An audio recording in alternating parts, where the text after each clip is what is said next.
este evento. Y sí comentarles que para nosotros, la Unidad de Política Migratoria de la Secretaría de Gobernación, ha sido un honor participar en la parte de la organización también y evidentemente estar presentes aquí. Quiero iniciar reclamando, no sé a quién, pero tengo mis sospechas quién fue, un par de personas por ahí, quienes me invitan, me dicen, vamos, presentamos tu libro, con todo gusto. Después me dicen, ¿por qué no haces una conferencia magistral? Pues sí, pongan el tema, ¿no? Dicen que me consultaron, yo no lo recuerdo. Seguramente sí. Y bueno, es un tema que lo vi hace 8 días, migración y derechos humanos. Es todo un tema, o mejor dicho, son 2 temas en conjunto que sí son muy complejos. Además, creo que yo tuve la culpa, entre tantas cosas, creo que afecté por ahí, ¿no? Además, luego lo veo, reviso el programa, un programa que por demás ya se mencionó en la mañana, muy interesante el título, Migración de Retorno. Dije, 2 problemas. El tema no está tan directamente relacionado, aunque creo que sí, con la migración de retorno. Y segundo, nada fácil de manejar, ¿no?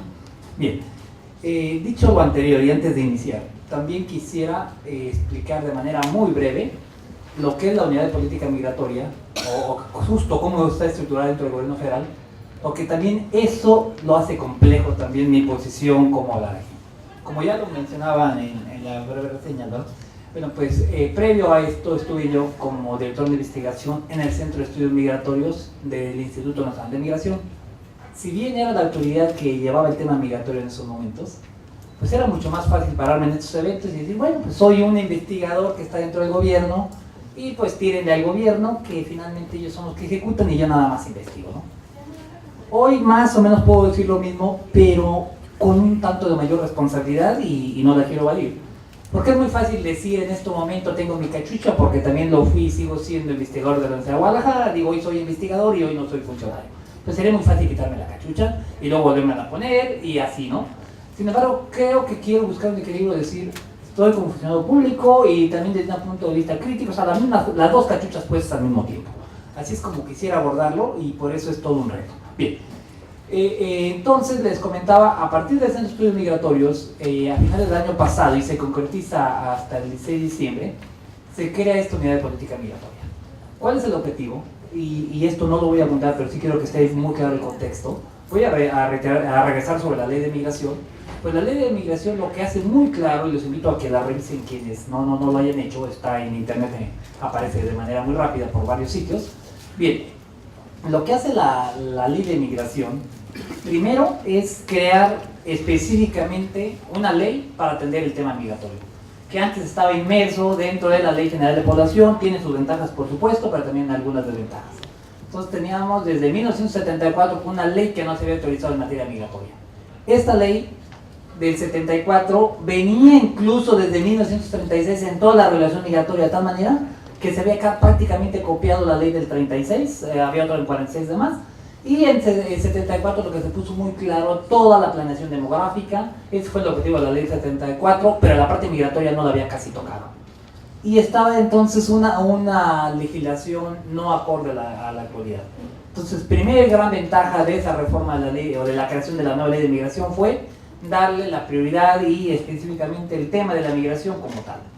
Desafortunadamente, ya me estoy alargando, en esa ley de migración, por varias historias que no viene ahorita el caso, se dejó fuera la inmigración mexicana. Aún así, se define muy claro la política migratoria del Estado mexicano que debe ser integral desde el punto de vista abordando México como origen, como tránsito, como destino y como retorno de migrantes. Así se define la política migratoria, aunque la parte de inmigración mexicana finalmente no se puso el articulado, hay una propuesta para hacer reforma, pero la política migratoria queda de manera integral, ese es el primer paso. Así debemos conseguir la política migratoria de manera integral. Además, se establece muy claramente en esta ley de migración que la política migratoria, la formulación, definición de esta, es atribución de la Secretaría de Gobernación. Y la ejecución de esta política migratoria, la implementación, es una atribución del Instituto Nacional de Migración. ¿Qué queda muy claro aquí? Hay una división, tenemos una instancia que formula, que dicta la política y otra instancia que la ejecuta. Previo, como no existía esa claridad, pues el instituto se autorregulaba, tiene sus ventajas, pero también tenía muchas de ellas porque era juez y parte en la parte de ir definiendo la política. Entonces creo que eso se ha visto pues, en la mayoría de los sectores como un gran avance. Bien. Posteriormente, y dentro de la misma ley de inmigración, de manera muy clara, les recomiendo, a mí me gusta mucho, por algo será, el artículo 2, bueno, en donde tuve mucha injerencia ahí, es revisarlo, cómo se formula la política migratoria. Tiene unos principios muy claros, pero algo que quiero destacar aquí es que obliga al Estado mexicano a hacer esa política tomando en cuenta las opiniones de la sociedad civil, de los otros poderes de la Unión, de los estados. Entonces se transforma en una política que, si bien la formula y la dirige la Secretaría de Gobernación, se tiene que hacer en consulta. Y ya para terminar esta introducción, para llevar a cabo este reto a la ley de inmigración que viene desde 2011, entonces fue necesario crear esta unidad de política migratoria, cuyo titular es el licenciado Omar de la Torre. Tiene dos direcciones generales, que es una dirección general de la Junta de Política, que presido yo, y una dirección general del Centro de Estudios Migratorios, que se tomó el instituto. Bien, entonces con este contexto queda muy claro que una responsabilidad, en este caso de un servidor, pues es justo estar al frente de la definición de política migratoria en todos los temas, como origen, tránsito, destino, retorno, y hacerla en consulta con sociedad civil, en consulta con los otros poderes de la Unión, con los estados, los gobiernos de los estados, lo cual es todo un reto. Bueno, a lo mejor después regreso sobre qué vamos planteando para allá, pero este es el contexto en el cual estamos como punto de partida en la política migratoria. Bien, ahora ya entrando al tema de decir por qué esa responsabilidad, esa doble cachucha de velo. Bien, pues la ponencia la he titulado es Migración y Derechos Humanos, avances y desafíos de la política y la gestión migratoria en México. El objetivo es discutir y sobre todo intercambiar opiniones, y quiero dejar, ojalá y no me gane el tiempo, siempre pasa, ahí te encargo, oportunidad para que ustedes podamos interactuar, pero bueno, aquí quiero yo ir dando primero los primeros elementos. Entonces, discutir sobre cuál sería la relación entre lo que es la migración y los derechos humanos, y cuál es el papel del Estado mexicano para garantizar su respeto irrestricto, cuáles son los avances que hayamos tenido como Estado y cuáles son nuestros desafíos. Y esto irlo viendo de manera muy crítica, porque desafortunadamente en el tema de derechos humanos, también pasa en el tema de migración, por eso son temas muy complejos, luego todos somos expertos y a veces nadie lo somos. Entonces encontramos, digo, qué bueno que pusieron los temas, pero un periodista que de un día al otro es especialista en derechos humanos y empieza a decir que el Estado viola todos los derechos humanos de manera sistemática y por consigna. Pues tampoco. O de repente se para alguien y dice, no, es que los derechos humanos no nos pueden obligar. Y lo mismo pasa con la migración. O sea, son temas donde todos luego somos expertos, donde no lo somos, y entonces que quisiera de alguna manera ir componiendo algunos elementos hasta dónde llegan nuestras obligaciones, qué obligaciones nos estamos atendiendo como Estado, y evidentemente los temas están íntimamente relacionados. Tenemos que llevar una gestión migratoria con pleno respeto a derechos humanos, no es porque queramos. Primero, como gobierno y como sea, creo que sí, México tiene un compromiso con ello, no lo ha logrado, pero además de que tengan un compromiso, además de que le interesa, el problema es que tenemos una obligatoriedad internacional como Estado mexicano de respetarlos. O sea, no tenemos alternativa. Bien.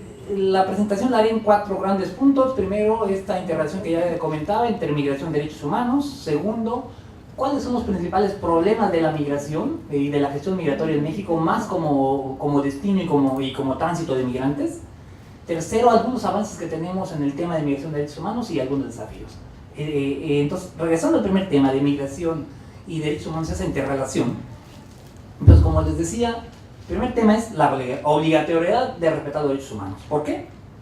Por definición, y eso también es algo muy conocido que hay que verlo, bueno, derechos humanos, como todos sabemos, son universales, inherentes a la persona humana, son irrevocables, inalienables, intransferibles e irrenunciables. Entonces, todo esto significa que, aunque el migrante puede estar en una condición migratoria indocumentada, los derechos humanos van por él. Y este es todo un tema, porque de repente tenemos la tentación, y se ha hecho desde el gobierno, de decir, bueno, sí, él tiene derechos humanos, pero resulta que entró de manera indocumentada, y al entrar de manera indocumentada perdió sus derechos humanos. No, señores. Habrá que ver cómo hacemos justo para en esa condición para que prevalezcan las dos cosas. ¿Cómo hacer para que cumplan, en este caso, disposiciones administrativas? ¿Cómo hacemos para poder garantizar sus derechos? Pero no podemos decir que porque al entrar al territorio mexicano de manera indocumentada ya los perdió.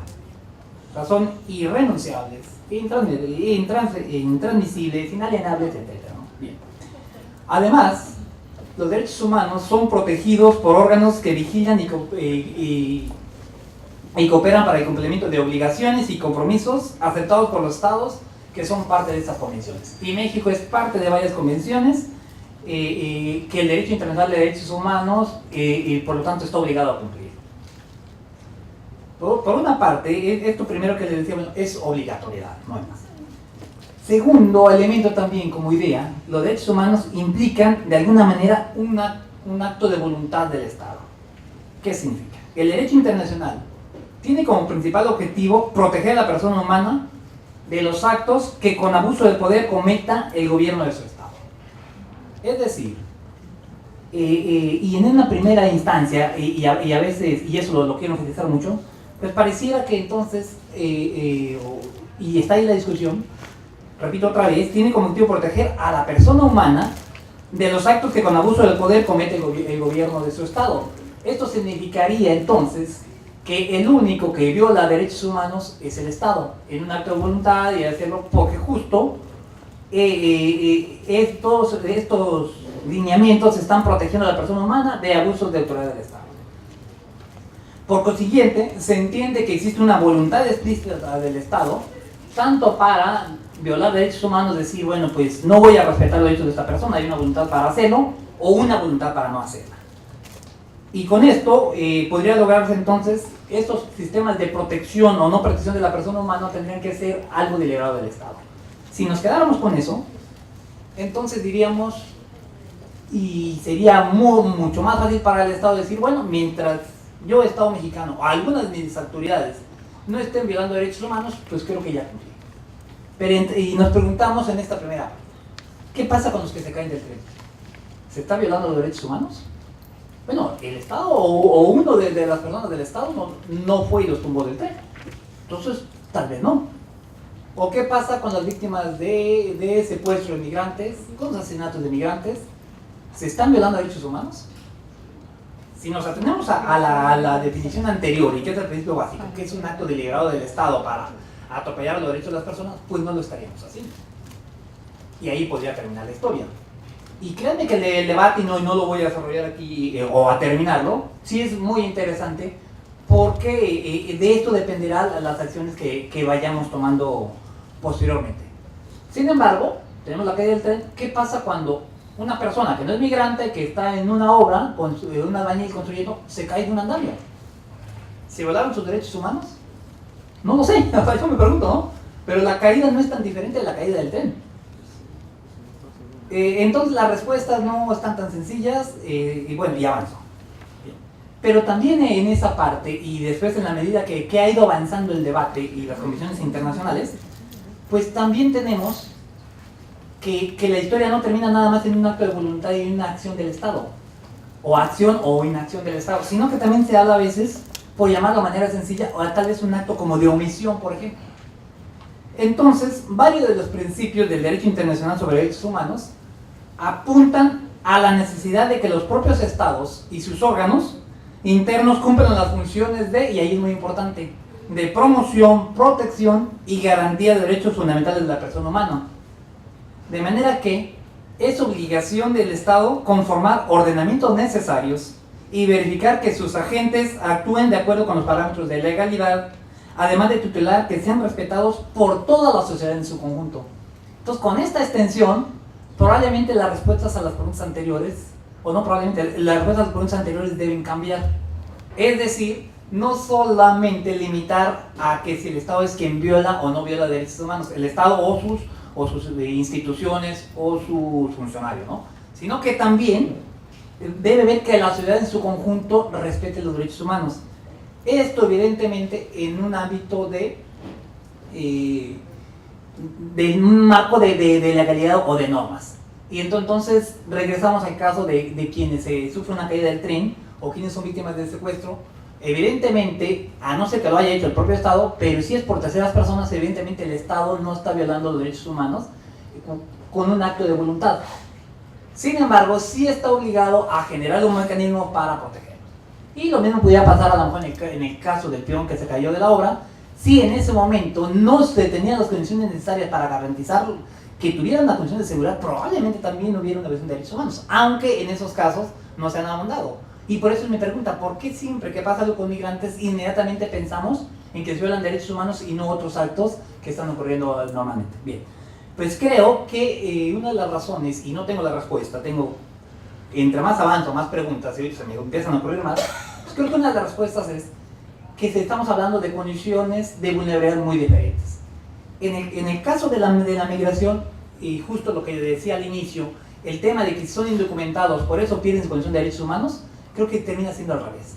Es decir, una de las primeras responsabilidades, y sobre eso voy a abundar la última parte de la ponencia, es que el Estado debe garantizar también la seguridad de las personas y garantizar que estén en este país en una condición migratoria preferentemente regular. Es decir, crear las normas para que ellos puedan acceder a una condición migratoria regular y para que ellos no tengan que estar expuestos a esas condiciones. O bien, evitar y prevenir esta situación donde ellos estén en una situación de vulnerabilidad. De tal manera que, adelantando la conclusión, ¿sí? En este sentido, cuando ya no es la violación, como dos grandes conclusiones para poder avanzar con más orden. Uno es, mientras está bajo resguardo del Estado, quien debe proteger sus derechos humanos íntegros en estaciones migratorias, en procesos administrativos, es el Estado. Una vez que no está dentro de la jurisdicción del Estado, como tal, debe velar para que haya una protección por terceras personas. Por lo tanto, es prevenir y evitar que tengamos migración indocumentada. Yo veo, y perdón, la conclusión es dura, pero creo que sería la manera más fácil de lograr. ¿Y cómo lo hacemos? Creemos alternativas que vengan de manera documentada, o bien evitar que ellos entren a esos esquemas que resultan altamente vulnerables para sus derechos humanos. Bien. Y en ese sentido, bueno, pues los estados que están comprometidos con el respeto a los derechos humanos, no todos son, que han firmado los protocolos internacionales, pues están sujetos a diversos protocolos, mecanismos que ellos están obligados a cumplir. Y estos estados tienen forzosamente que estar sujetos a la jurisdicción de estos organismos y reportarles a ellos. De tal manera que los organismos de protección internacional solo actúan válidamente si hay evidencia razonable de que el Estado, sometido a la jurisdicción internacional por propia voluntad, no ha podido o no ha tenido la voluntad de actuar por las vías institucionales internas. Es decir, ha habido intentos, ha habido voces donde dicen, bueno, es que México no está respetando los derechos humanos de los migrantes, hablando de lo que pasó en San Fernando, entonces se habla que venga el Comité Interamericano, que venga el sistema de Naciones Unidas y tomen el control. En este caso creo que sería muy claro, siempre y cuando se cumplieran dos condiciones que ya mencioné. Primero, que el Estado no pueda o no tenga voluntad de hacerlo. Y México ahí ha tenido varias discusiones con ellos donde dice, es que es un problema, es un fenómeno que es de tal magnitud donde voluntad la tengo y también voy avanzando. Entonces, voluntad de México para atenderlo, creo que por lo menos en el discurso lo expresa, en la práctica no sabemos. Obviamente el Estado mexicano dice que sí, algunos voces disidentes dicen que no, pero creo que en el corto plazo no vería yo la intervención de los cascos azules o fuerzas especiales para resolver el problema migratorio. Bien. Ya para terminar este tema, creo que esto de los derechos humanos y la migración en realidad es un gran reto que como funcionarios y como sociedad civil que debemos involucrar tenemos que encontrarle una solución y esta debe ser a corto plazo. Dado que las obligaciones que derivan de la Corte Interamericana y demás convenciones no se cumplen únicamente con no violar los derechos y libertades de las personas, lo que ya mencionaba, sino que comprende también la obligación del Estado de garantizar su libre y pleno ejercicio para toda persona que esté sujeta a su jurisdicción. Consecuentemente, los Estados deben prevenir, investigar y sancionar toda violación de los derechos reconocidos por la Convención y procurar además el restablecimiento, de ser posible, del derecho o daño transgredido y en su caso la reparación de los mismos. Todo lo anterior nos dice que los Estados deben ser proactivos, o sea, no solamente debe esperar si ya ocurrió la violación, o sea, deben ser proactivos, prevenirlo, y todos los Estados deben implementar de manera efectiva mecanismos necesarios para asegurar el disfrute de los derechos humanos a través de una estructura y orden normativo dirigido a hacer posible el cumplimiento de esta obligación. Como ven, los retos son enormes. Bien. La segunda parte de mi intervención sería como un breve diagnóstico general. Esto es a lo que deberíamos llegar, lo que creemos en un breve resumen se debe contemplar en materia de protección de derechos humanos, es cuál es la problemática del tema migratorio que tenemos en México. Como todos ustedes sabemos, la posición geográfica de México, el estar a la mitad entre Centroamérica y toda Latinoamérica, pero especialmente Centroamérica, donde tiene un nivel de desarrollo más bajos que los de México, y estar también en la frontera norte, al lado de Estados Unidos, pues esta posición geográfica de México lo convierte en un país de tránsito obligado de personas y drogas que tienen como destino Estados Unidos. Esa posición geográfica le complica y le hace más grande el reto de lo que veníamos mencionando. Tenemos también como país un flujo anual de 24 millones de entradas de personas realizadas por el INM por puntos aéreos, marítimos y terrestres. Entre los aeropuertos, puertos marítimos, además estamos hablando de 24 millones de personas que entran al año a este país. Tenemos también un flujo permitido, y no registrado, pero permitido, de decenas de millones de entradas de nacionales y extranjeros por la frontera norte. Y ustedes les quedan más cerca, lo conocen. En la frontera norte casi nadie nos percatamos de eso, pero no hay control migratorio de la mayor parte de las entradas y de las salidas. La frontera norte está totalmente bloqueada, pero de sur a norte. Es decir, pasar de aquí para allá, casi imposible. Pero de norte a sur, nadie te pide un solo documento. Y incluso cuando vamos de sur a norte está bloqueada, pero por la parte de Estados Unidos. México no sabe quién sale. Y tampoco sabe quién entra.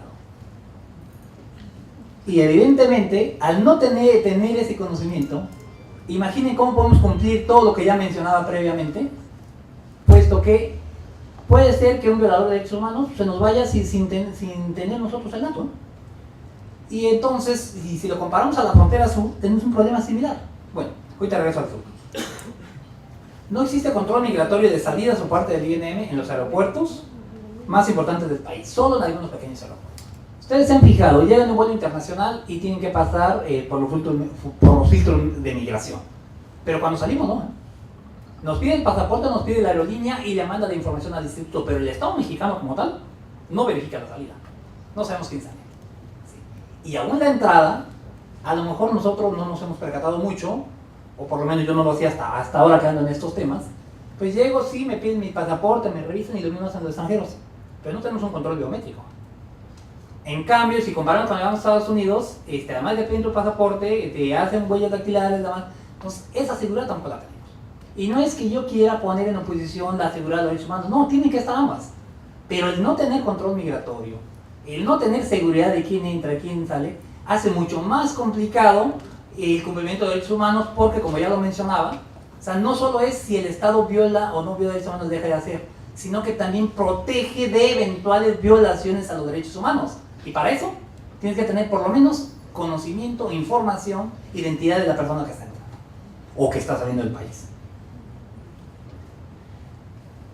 Existe un control migratorio muy limitado en la mayor parte de los puntos marítimos de internación. Si se han fijado, o les invito a que lo hagan a quienes nos interesa el tema migratorio, cuando vayan a las playas, a los cruceros, pues verán que llegan cruceros con 1000 personas, cosas así. Y se bajan todos juntos, ¿eh? Lo único que le dan a migración, y no en todos los casos, un listado de las personas que vienen. Ah, pues ahí van 100 y ahí te va la lista. En ocasiones ni siquiera la lista, evidentemente ellos no se van a quedar por mayor tiempo. Por fortuna esos cruceros, la mayoría están llegando de países que vienen en desarrollados y que de ahí hay algún cierto control migratorio, estamos llamando flujos entre comillas seguros. Pero podría llegar cualquier persona, ¿eh? Y el que llegue cualquier persona podría constituir, claro, un riesgo a la seguridad, pero también a los derechos humanos, porque él mismo puede ser una persona que se convierta en transgresor de derechos de terceros y también el Estado lo tiene que tutelar. De manera que el reto es enorme. Tenemos lo que es más conocido por todos, un flujo irregular de migración de tránsito, fundamentalmente de centroamericanos, estimados alrededor de la cifra más baja de 115,000 personas en 2011, pero esta llegó a ser más de 400,000 en 2005, y estamos también ante un repunte de la migración de tránsito a partir del año anterior de 2012, y continúa. Y este es un flujo que es eminentemente indocumentado, eminentemente vulnerable a esas agresiones de todo tipo. Bien.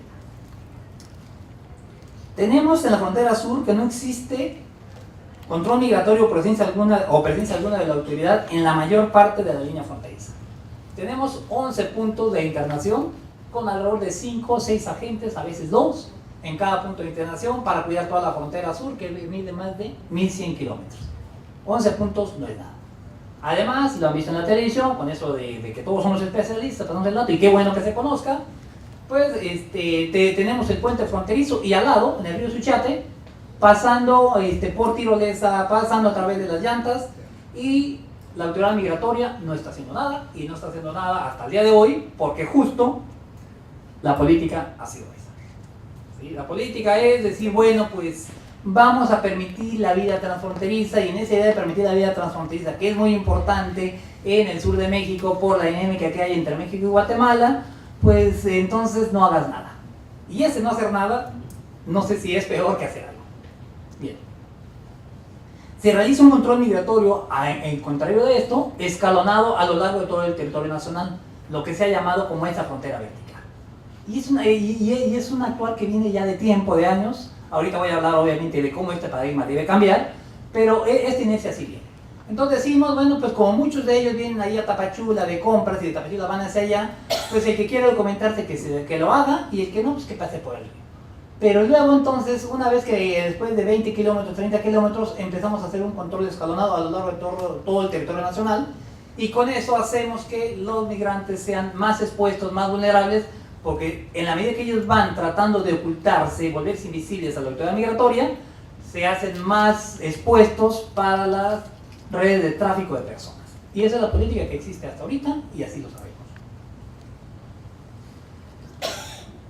Y con esta política, que es difícil justificar, y con esas capacidades que tenemos, solamente logramos detener en México alrededor de la mitad de la migración de tránsito irregular. O sea, de cada 2 que pasan, detenemos uno y el otro pasa.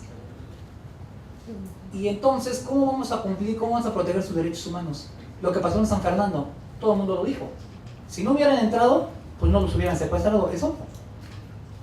Pero las capacidades que tiene el Estado mexicano no los puede tener. Y tampoco tiene todavía la voluntad política para hacerlo.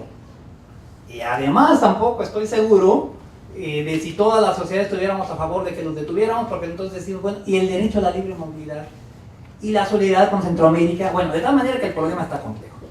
Tenemos además de esto, trasiego de drogas, armas, mercancías que vienen de la frontera sur hacia el norte. De tal manera que muchos han hablado que la frontera sur dicen que es una frontera porosa. ¿Por qué? Porque todo el mundo pasa. Y yo he jugado con la expresión, y yo digo que realmente la frontera sur es una frontera abierta. Entra quien quiera, porque tenemos unas facilidades migratorias que en eso hemos avanzado, yo creo que no me va a dar tiempo, para que entre la migración documentada. Entonces, la migración documentada puede entrar quien guste, con los mismos requisitos. Creo que es un acierto de la política migratoria mexicana de los últimos 4 o 5 años. Desafortunadamente, también puede entrar quien quiera de manera indocumentada. Entonces es una frontera abierta. Entran de manera documentada y no documentada. Y para mí, la frontera porosa es la frontera norte. Lo más fácil es decir una frontera bloqueada, pues sí, está ahí, pero la gente sigue pasando. Entonces la porosa frontera norte es donde llega la filtración de personas, donde hay una selectividad de aquellos que son más audaces, que logran burlar la autoridad migratoria, que tienen mejores redes y demás. Entonces tenemos una frontera abierta o una frontera porosa en el norte de México, donde solamente deja pasar a algunos y no a otros, y eso nos genera un problema de vulnerabilidad tremenda.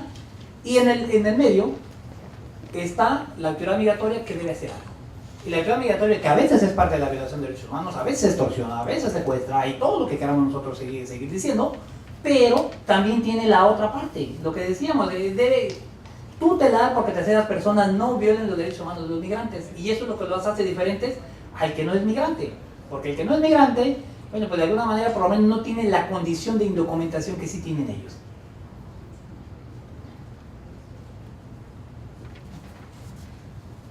Bien, tiempo.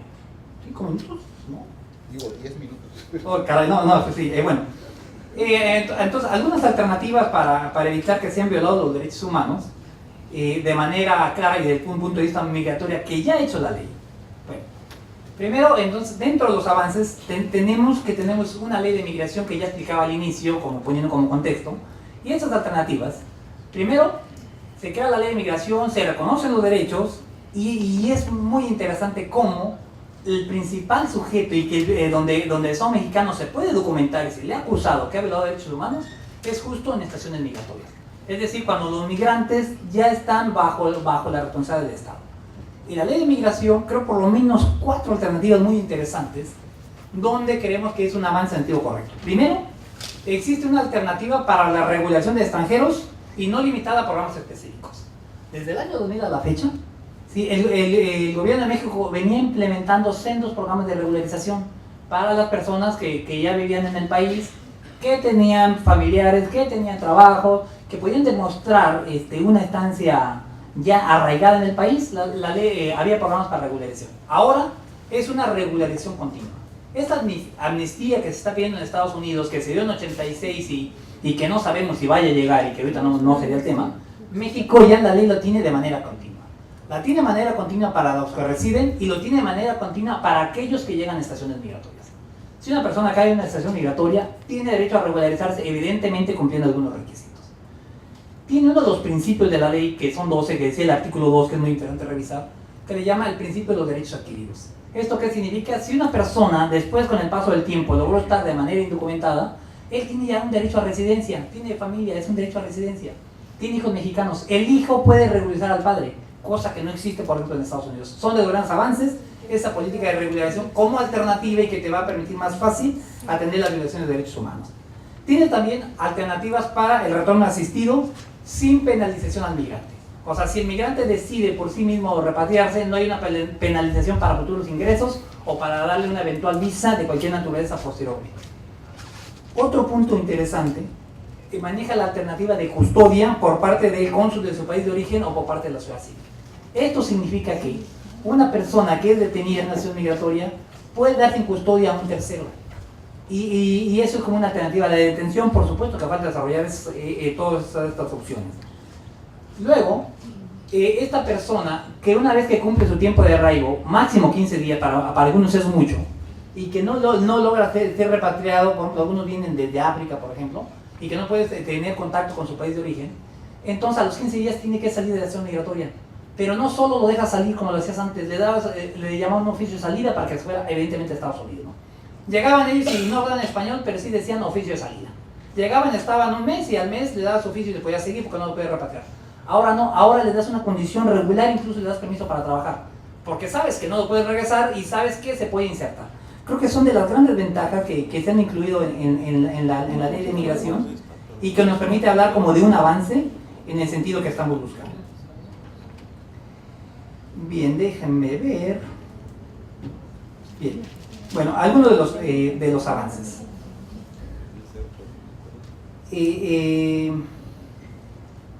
Tenemos un creciente número de migrantes indocumentados en tránsito que llegó a ser cerca de 140,000 en 2005, y estos justos son los que están siendo beneficiados por este tipo de programas. O sea, ahorita todavía no se puede visualizar directamente porque los números siguen siendo abultados y porque la ley de migración todavía no entra en plena, o sea, ya entró en plena vigencia a partir de noviembre del año pasado, pero como que todavía no baja. Todavía no baja y todavía los migrantes no son conscientes de las alternativas que ellos tienen, pero creemos que parte de ellos pudieran quedarse en el territorio mexicano con una condición de legal estancia. En agosto de 2010 también suscribió en México un convenio marco de colaboración para prevenir los riesgos secuestros a los migrantes con gobiernos de los estados, mismo que es una expresión de la voluntad del gobierno de México por proteger derechos humanos, que también faltaría aterrizarlo, bajarlo más a la práctica. Tenemos la expedición de la ley de migración, tenemos la ley de refugiados, tenemos la reforma constitucional en derechos humanos, de tal manera que podemos decir que hay grandes avances en términos de legislación, en términos de norma, pero estos nos faltaría aterrizarlos en acciones concretas.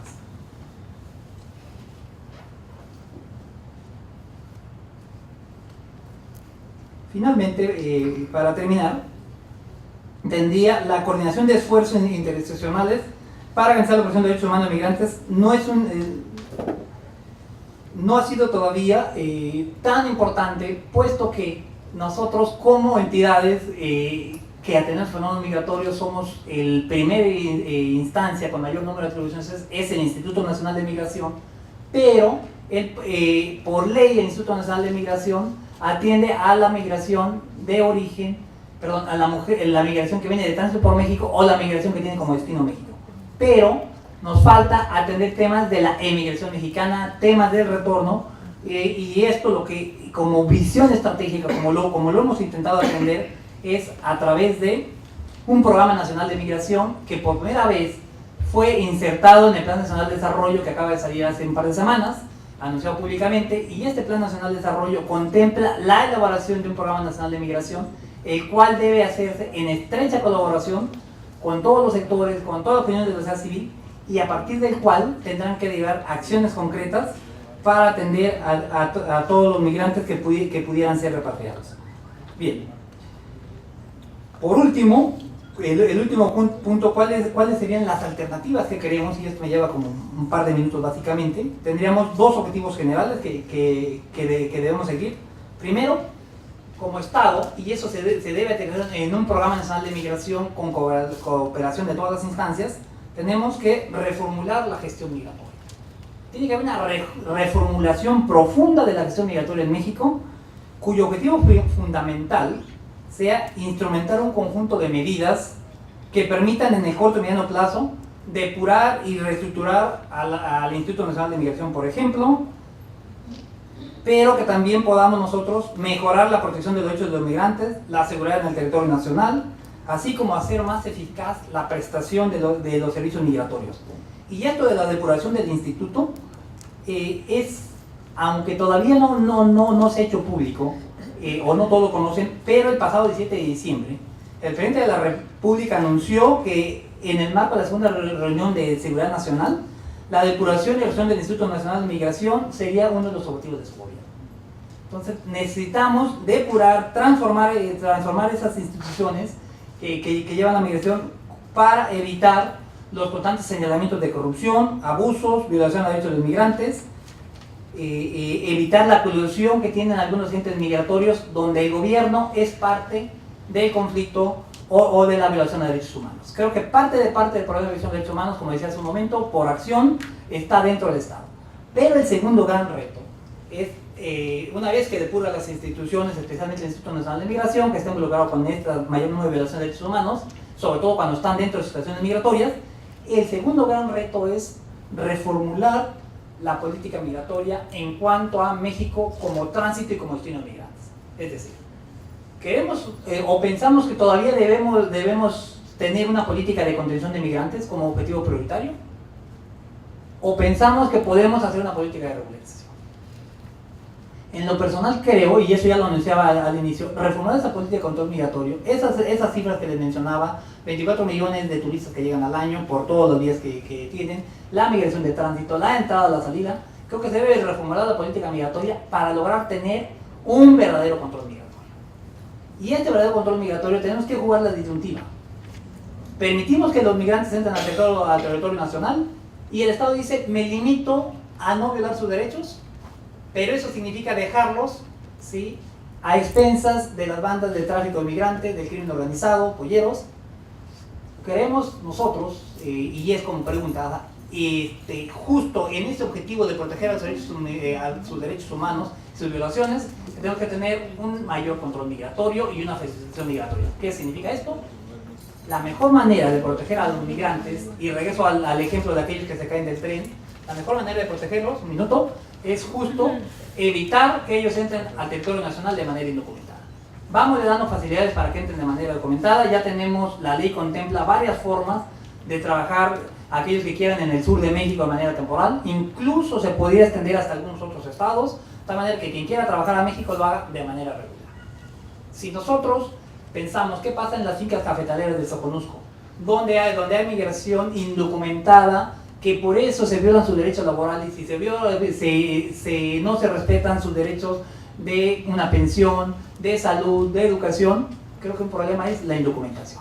Tenemos nosotros como Estado, primero, permitir o posibilitar que ellos se documenten.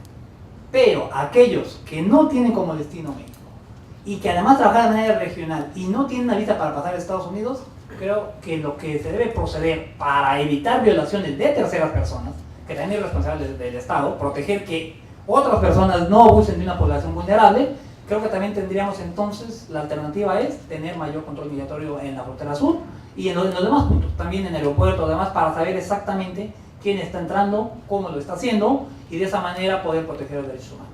Porque entonces, vamos a decir, el Instituto Nacional de Migración no protege los derechos humanos de los migrantes, pero tampoco queremos que los detenga. Entonces, ¿cómo haces?